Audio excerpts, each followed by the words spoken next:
Kenon de Cavaleiros do Zodíaco pode não pagar pelos seus delitos por conta do perdão da deusa Athena? Que eu acho da quarta fase da Marvel e mais nesse Nani Responde. Gente, dei mais antes que eu seja convidada para ser a nova She-Hulk na quarta fase da Marvel. Se inscreva aqui no canal e já deixe seu like, pois é muito importante.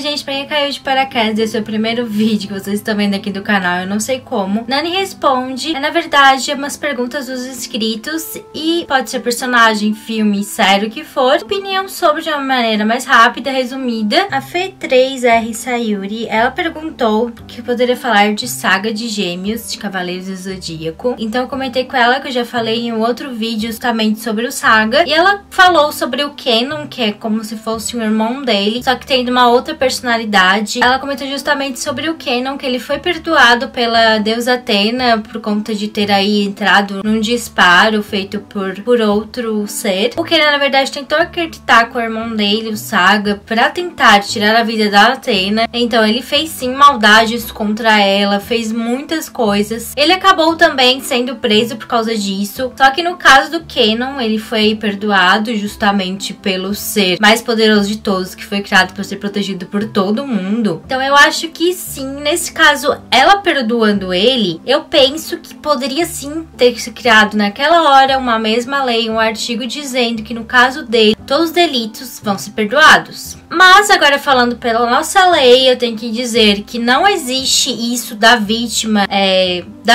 de algum ser aí perdoando, vai solto, não precisa cumprir mais nada. Na verdade, tem alguns quesitos na lei que pode sim, como em casos de tirar a vida de maneira culposa, quando é pai, e a prisão para ele não é o suficiente, e alguns outros pontos e detalhezinhos pequenos. Então, não é em tudo. Na verdade, é bem raro isso acontecer. E o caso de um governante, de um ser supremo aí, te dar o perdão, não vale como, nem a vítima nesse caso. Mas acho que no Cavaleiro do Zodíaco tá tudo certo. No próximo, o Vitor Pessoa pergunta se o caça-fantasma são verdadeiros vilões do filme. Um episódio inteiro ali do Guilherme Analisa de 3 anos atrás, bem famoso, que fala justamente sobre isso, que na verdade eles são os verdadeiros vilões. É muito bem detalhado, pontuado. E eu acho que de um jeito ou de outro, sim, eles fizeram coisas consideradas aí maléficas, dizendo que são pro bem, de tirar os fantasmas e tal. E alguns deles não faziam algo assim, nada demais, pra ser o suficiente pra prender, no caso. Tem alguns pontos que são sim delitos pequenos, que na verdade às vezes não dá uma peninha pouca, que não é o suficiente pra você ser aí considerado como não tem mais liberdade, não tem mais nada. Até que você fala, quando são delitos pequenos, você tem que primeiro fazer ele ali pra trabalhar pra comunidade, cesta básica, pagar uma multa. Eles faziam ali com projetos que eles tinham com raios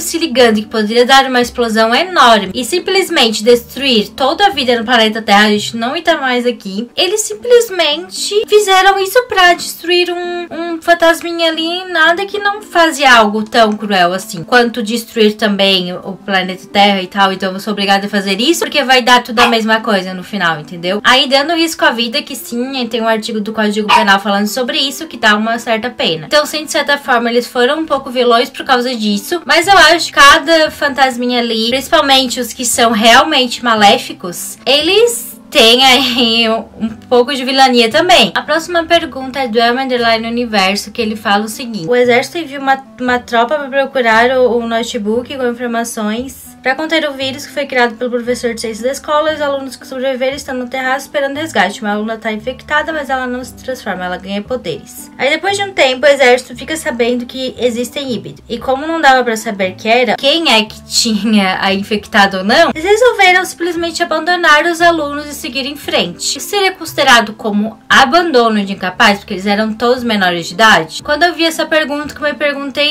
eles são policiais e eles têm o dever de agir pela lei. Fala justamente quando você acaba descumprindo isso, é considerado sim um delito e tem uma certa pena, como vai estar aqui pra vocês. Só que no caso tem sim exceções, como tem praticamente todo o código, toda a lei, que justamente em casos em que você pode correr risco de vida. Assim, você, pra se proteger, você acaba fazendo um delito aí pra sobreviver. É considerado aí como estado de necessidade e é um dos casos sim que você vai ser punido por não dever na hora certa, não ter agido na hora certa. E eu acho que é um desses casos nesse episódio 9 aí da série. Certo, parágrafo primeiro dizer que quem tem dever de agir não pode alegar estado de necessidade. Tem que ver caso por caso. É isso que eu tô vendo, porque tem casos possíveis que tu não pode agir. Mas assim, eu também acho que deveria depois eles trazer aí pessoas equipadas que tenham proteção para esse vírus para poder resgatar essas pessoas. A próxima pergunta é justamente sobre o seriado Ciência Travessa, em que 2 alunos eles acabam aí atingidos por um poder que os fazem ser super gênios. Só que nesse caso acaba sendo aí tanto o protagonista quanto a antagonista caos imenso, porque simplesmente a vilãzinha ali, Elizabeth, ela decide fazer muitas e muitas maldades, criar assim máquinas, invenções que são pro caos. Literalmente ela faz aí um risco total à vida, como foi feito aí os caça-fantasmas, porque também não tinha segurança, também não tinha autorização, e claro que com certeza poderia ter o risco de tirar a vida de muitas pessoas, ou né, ou do protagonista nesse caso. E sim, então ela poderia sim pagar por esse delito aqui do Código Penal, que daria um bom tempo de pena. Só que também no final ela decide por sequestrar e colocar protagonista todo mundo. E assim, isso pelo 148 do Código Penal é sim um delito que daria uns 3 anos. Ver ali a cura pra essas super generalidades que eles tinham. E eles acabaram no fim não lembrando de nada. A próxima pergunta é do Soluei, que é a seguinte: o que eu acho da nova fase da Marvel? Falando sinceramente, eles não chegam muito perto das sagas Vingadores, principalmente as 2 últimas. Eu vi no cinema que foram maravilhosas, como aí, né, Eternos, mas que eu acho que eles são mais fracos do que a terceira fase. Porém, também tem um filme muito bom, que é simplesmente o Homem-Aranha Sem Volta Pra Casa. Eu também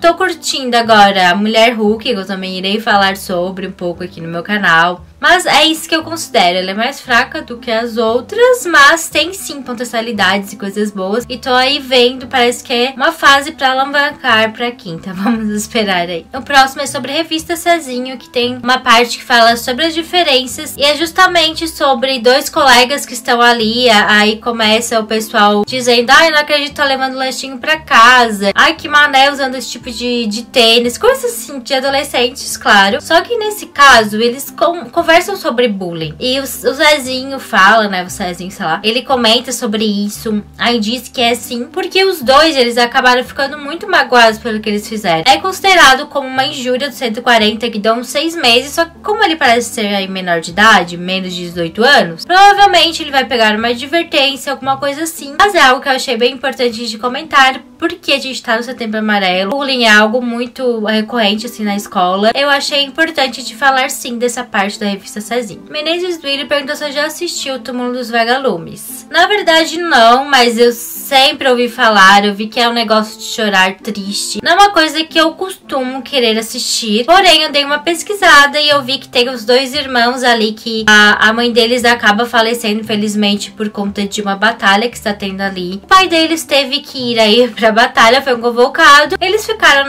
nas mãos de parentes. Nessa hora ia ter novamente aí a cidade ia ser destruída, né, por conta de ataques aéreos. E eles iam aí pro abrigo. Foi a mulher antes, que era parente deles, e por causa dessa confusão que teve, de bem na hora ter acontecido, de ter o fogo, de ter tudo, eles fugirem, eles literalmente foram pra floresta, ficaram aí rondando, foram ver o resto. Em outros casos, poderia ser considerado como abandono de incapaz, poderia até perder sim a guarda deles, tutoria deles nesse momento, porque foram negligentes de não ter cuidado de deixar eles fugir. Só que nessa situação de que você vai sobreviver e de que eles iam sim, naquele momento seguinte, estavam só pegando as coisas, não foi algo de negligência. Ela avisou, ela cuidou. Não teria nesse caso, e pela situação sim, era uma situação muito grave. Às vezes não tem como você ter todo o cuidado nesse momento, e eles também acabaram se perdendo ali por conta do que aconteceu, né? O último e não menos importante é do Thales Silva, que é justamente sobre os filmes Os Mercenários. Ele queria que eu falasse sobre os 3, ou pelo menos um deles. E eu acho que nesse vídeo é bom eu falar sobre um, até porque eu posso comentar do outro no próximo vídeo, e do terceiro no seguinte, pra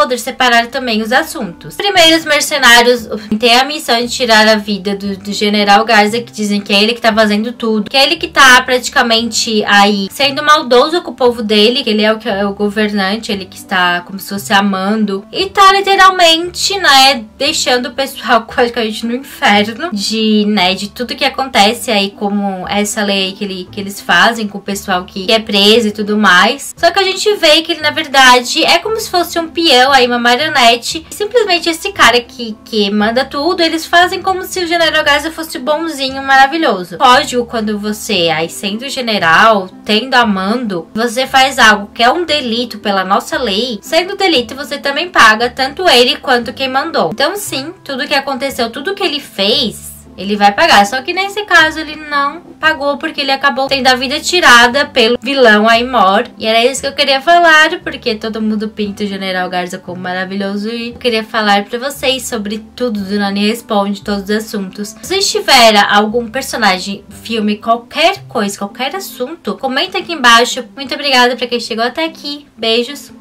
Tchau.